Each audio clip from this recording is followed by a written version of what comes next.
जय हिंद प्यारे बच्चों। चलिए आज हम स्टार्ट करेंगे क्लास 10th का बहुत ही बेहतरीन चैप्टर आपका है प्यारे बच्चों, स्वदेशी लघु उत्तरीय प्रश्नों को यहाँ पे हम समझेंगे और जो आपके बोर्ड एग्जाम में डायरेक्ट प्रश्न बनेगा सभी संभावित प्रश्नों को यहाँ पे हम बताएंगे। चलिए प्यारे बच्चों, बिना समय को गवाए हुए हम स्टार्ट करते हैं, ठीक है। चलिए पहला नंबर प्रश्न आपका है, ये रहा आपका कंप्यूटर स्क्रीन पे। कंप्यूटर स्क्रीन पे पहला नंबर प्रश्न आपका क्या है, नेताओं के बारे में कवि वर प्रेमघन की क्या राय है। नेताओं के बारे में जो है प्रेमघन क्या बताते हैं, नेताओं के बारे में प्रेमघन क्या बताते हैं, तो आपसे क्या बताते हैं वो आप स्पष्ट रूप से सुनिएगा, ठीक है।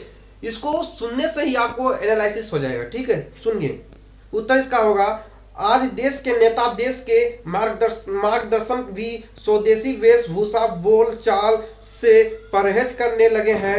अपने देश की सभ्यता संस्कृति को बढ़ावा देने के बजाय पाश्चात्य सभ्यता से स्वयं प्रभावित दिखते हैं। देखिए प्रेमघन जी कहते हैं कि यार देश के नागरिकों से आप क्या अपेक्षा करते हो, देश के नागरिकों से आप क्या अपेक्षा करते हो जब उस देश के नेता ही अपने कल्चर से अपने संस्कृतियों को जो है बहिष्कार करे, तो देश के लोगों से क्या उम्मीद करते हो कि वो अपना संस्कृति बचाएगा। पहले तो नेताओं लोगों को बताना चाहिए ना, नेताओं को बताना चाहिए, अपने है ना अपने भाषाओं का यूज करना चाहिए, अपने भाषाओं का यूज करना चाहिए। जो आपके देश में भाषाओं का यूज होता है वो भाषा का यूज कीजिए। क्यों आप फलाने का भाषाओं का यूज कर रहे हैं, क्यों उन लोगों का भाषा अब यूज कर रहे हैं, ये गलत बात है ना। इसलिए यही सारा बात जो है कौन कहते हैं, तो जो है प्रेमघन कहते हैं। चलिए प्रश्न नंबर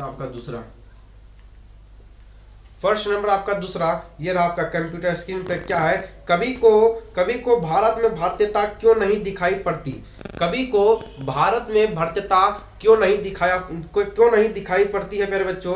तो कवि को भारत में स्पष्ट दिखाई पड़ता है कि यहाँ के लोग विदेशी रंग में रंगे हैं। खान पान बोल चाल हाट बाजार अर्थात संपूर्ण मानवीय क्रियाकलाप में अंग्रेजी है। अतः कवि कहते हैं कि भारत में भारतीयता दिखाई नहीं पड़ती है। कवि को भारत में भारतीयता इसलिए नहीं दिखाई देता है प्यारे बच्चों, क्योंकि यहाँ के रहने वाले लोग जो है अपनी संस्कृतियों को भूल गया है, अपनी बोलचाल की भाषाओं को भूल गया है, अपने पहनावों को भूल गया है, अपने संस्कृतियों से रूबरू नहीं है ना। जहाँ का गया वहाँ का हो गया, वहाँ का संस्कृति को अपना लिया, वहाँ का कल्चर अपना लिया। या जहाँ देखो तहाँ देखो हाट बाजार जहाँ भी देखो सभी जगह जो है विदेशी लोग भरे हैं। भारत की भारतीयता दिखाई नहीं पड़ती है, इसलिए जो है कौन कहते हैं, प्रेमघन जी। प्रश्न नंबर आपका तीसरा, ये रहा आपका कंप्यूटर स्क्रीन पे। चलिए प्रश्न नंबर तीसरा आपका है, स्वदेशी कविता मूल भाव क्या है। स्वदेशी कविता का मूल भाव क्या है, सारांश में लिखिए। क्या कहा गया है कि स्वदेशी कविता का मूल भाव क्या है, सारांश में लिखिए। तो इसका उत्तर होगा, स्वदेशी कविता का मूल भाव है कि भारत के लोगों से स्वदेशी भावना लुप्त हो गई है। विदेशी भाषा रीति रिवाज से इतना स्नेह हो गया है कि भारतीय लोगों का रुझान स्वदेशी के प्रति बिल्कुल नहीं है। सभी और मात्र अंग्रेजी का बोलबाला है। देखिए सही कह रहे हैं प्रेमघन जी कह रहे हैं कि स्वदेशी कविता का मूल भाव क्या है। तो स्वदेशी कविता का मूल भाव क्या है, इस कविता से आपको क्या समझ आया। इस कविता से यह समझ आया कि प्रेमघन जी ये बताना चाहते हैं कि भारत में रहने वाले लोग, भारत के नेता लोग जो अपनी संस्कृतियों को भूल चुका है ना, अपने पहनावों को भूल चुका है, अपने बोलचाल की भाषाओं को भूल चुका है, अपने चाल को भूल चुका है ना, अपने चाल चलनों को वो भूल चुका है ना।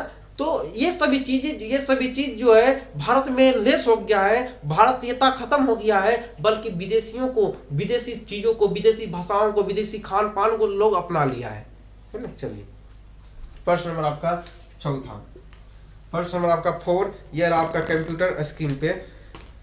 कवि समाज के किस वर्गों की आलोचना करता है। कवि समाज के किस वर्गों की आलोचना करता है और क्यों।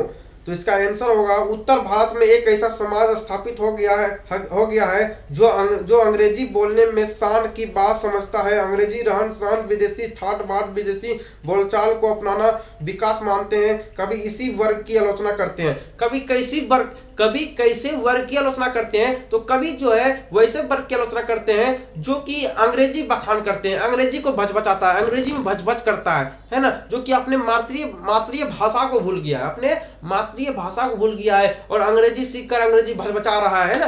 तो वैसे वर्ग को जो वो क्या कहे हैं तो आलोचना करते हैं, वैसे वर्गों के लोगों को वो आलोचना करते हैं जो कि अंग्रेजी सीखकर अंग्रेजी भचभचा रहा है, जो कि अपने भारतीयता को भूल चुका है, भारत के नागरिक होकर भारतीयता को भूल गया है, अगर अंग्रेजी जानकर अंग्रेजी भचभचा रहा है ना। चलिए ऐसे वर्गों पर आलोचना की है।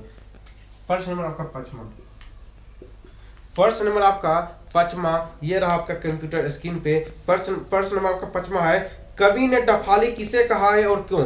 कवि ने डफाली किसे कहा है और क्यों? तो इसका आंसर होगा प्यारे बच्चों, जिन लोगों में दास वृत्ति बढ़ रही है, जो लोग पश्चात सभ्यता संस्कृति की दास्ता के बंधन में बंधकर विदेशी रीति रिवाज के बने हुए हैं, उनको कवि डफाली की संज्ञा देते हैं, क्योंकि वे विदेशी की पाश्चात्य संस्कृति की, विदेशी वस्तुओं की, अंग्रेजी की झूठी प्रशंसा में लगे हुए हैं। चलिए प्रश्न नंबर आपका 6 और ये रहा आपका लास्ट प्रश्न होगा, ये आपका लास्ट प्रश्न होगा। प्रश्न आपका है, स्वदेशी कविता के शीर्षक की सार्थकता स्पष्ट कीजिए। स्वदेशी कविता के शीर्षक की सार्थकता स्पष्ट कीजिए। तो इसका आंसर होगा, प्रस्तुत पद में स्वदेशी भावना को जागृत करने का पूर्ण प्रयास किया गया है। इसमें मातृप्राय स्वदेशी भाव के प्रति रुझान उत्पन्न करने हेतु प्रेरित किया गया है, अतः स्वदेशी शीर्षक पूर्णतः सार्थक है। यार बच्चों, ये चैप्टर आपका समाप्त हो गया है ना, और मिलेंगे फिर नेक्स्ट चैप्टर के साथ। बहुत ही आपका लाजवाब चैप्टर होगा वो। फिर अब जो है आपके लिए अलविदा लेना चाहते हैं, फिर मिलेंगे नेक्स्ट वीडियो में। तब तक के लिए बाय बाय, जय हिंद, जय भारत, गर्व से कहो जय बिहार।